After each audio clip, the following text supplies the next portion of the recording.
नाशिक महानगरपालिकेच्या निवडणुकीत प्रभाग क्रमांक 9 मधील भाजपाचे अधिकृत उमेदवार दिनकर पाटील, अमोल पाटील, संगीता बाळासाहेब घोटेकर आणि भारती रवींद्र धिवरे यांचा प्रभागात जोरदार प्रचार सुरू आहे. भारतीय जनता पार्टीचा विजय असो अशा घोषणांचा संपूर्ण प्रभागात दणदणाट आहे.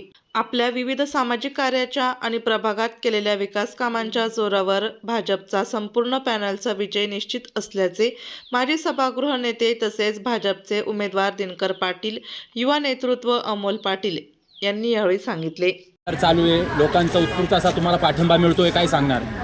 खरं तर 1992 पासून आम्हाला या भागात, या प्रभागात, या कुटुंबात लता पाटील, मला, अमोल पाटील, धिवरेताई, घोटेकरताई आम्ही विकासाच्या जोरावर निवडणूक लढवतो आणि हा सर्वांगीण विकास करत असताना अध्यात्माचं काम, सर्व जाती धर्माला बरोबर घेऊन जाण्याचं काम करत असताना सर्व जनता आमच्याबरोबर आहे. त्यांना विकास हवा आहे, शांतता हवी आहे, त्यांना गुन्हेगारी नको आहे. त्यामुळे जनतेला आमच्याबद्दल खूप आदर आहे. आम्ही त्यांना परिवार समजतो, आमचा परिवारच आहे. त्यामुळे आमच्या चारही उमेदवारांचा विजय निश्चित आहे. यासाठी आम्हाला भारतीय जनता पार्टीचे आमच्या सर्वच कार्यकर्ते आमच्याबरोबर आहेत. महाराष्ट्राचे मुख्यमंत्री देवेंद्र फडणवीस साहेब यांचं काम, यांनी लाडक्या बहिणींना जी मदत करतात, लाडक्या बहिणींना जो जीव लावतात, हा फार महत्त्वाचा विषय. नाशिक जिल्ह्याचे पालकमंत्री गिरीभाऊ महाजन यांचं खूप चांगलं नेतृत्व, आमच्या या नाशिक पश्चिमच्या कर्तबगार लाडक्या आमदार सीमाताई हिरे यांचा आम्हाला खूप जबरदस्त पाठिंबा आहे. ते सर्व कार्यकर्ते आमच्याबरोबर आहेत. सीमाताईंनी प्रत्येक कार्यकर्त्याला, प्रत्येक मतदाराला सांगितलं की संपूर्ण प्रभाग क्रमांक 8 असेल, 9 असेल, 10 असेल, 11, 26 पश्चिम मतदारसंघात त्यांनी खूप चांगलं नेटवर्क तयार केलं आहे. सर्व कार्यकर्ते काम करत आहेत. त्यामुळे आमचा विजय 100% निश्चित आहे. नाशिक महानगरपालिका प्रभाग क्रमांकाच्या निवडणुकीमध्ये भारतीय जनता पार्टीचे अधिकृत उमेदवार म्हणून आम्ही त्या ठिकाणी विकास कामांच्या जोरावरती त्या ठिकाणी निवडणूक लढत आहे. आज अ गटातून भारती रवींद्र धिवरे, ब गटातून दिनकर अण्णा पाटील, क गटातून संगीता बाळासाहेब घोटेकर, ड गटातून स्वतः अमोल दिनकर पाटील त्या ठिकाणी उमेदवारी करत आहे. खऱ्या अर्थाने नागरिकांचा मोठा उत्साह, प्रतिसाद त्या ठिकाणी आम्हाला प्राप्त होतो आहे.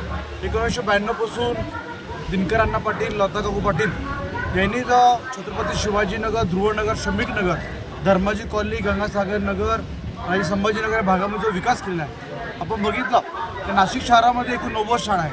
त्यापैकी 6 शाळा आपल्या त्या प्रभाग क्रमांक 9 मध्ये आहे.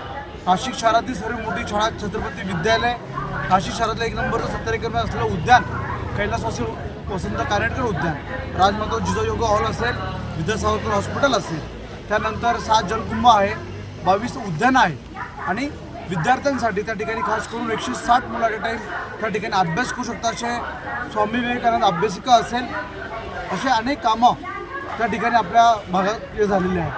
आज आपल्या भारतीय जनता युवा मोर्चाच्या माध्यमातून सुद्धा मी 2,500 आयुष्यमान कार्ड त्या ठिकाणी नागरिकांचे बनवलं आहे. ई श्रम कार्ड बनवलं आहे, राशन कार्ड असेल. कोविडच्या काळामध्ये 30,000 घरामध्ये भाजीपाला वाटप, अँटीजन, RT-PCR टेस्ट, व्हॅक्सिन असे अनेक उपक्रम समाज उपयोगी, लोकहिताचे, जनहिताचे त्या ठिकाणी आपण घेतलं आहे. म्हणून नागरिकांना न्याय आहे. त्या ठिकाणी आपण बघताय वैकुंठरथ असेल, ॲम्ब्युलन्स असेल, मोफत सेवा ही युवा ऊर्जा फाउंडेशनच्या माध्यमातून त्या ठिकाणी चालत असते. म्हणून मोठ्या प्रमाणात मतदार बंधू भगिनींचा उत्साह, युवकांचा उत्साह त्या ठिकाणी आहे. म्हणून येत्या 15 तारखेला मी नागरिकांना आव्हान करेन, कुठल्याही भूलतापांना बळी न पडता 4 कमळाच्या बटन दाबून त्या ठिकाणी प्रचंड बहुमताने आम्हाला ते विजय करतील आणि एका मतदाराला 4 मतदान करण्याचा अधिकार आहे, याची सर्व दक्षता घ्यावी असं नमूद करतो.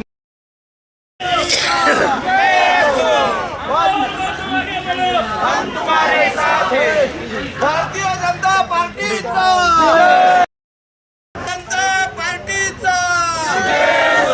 भारतीय जनता पार्टीचा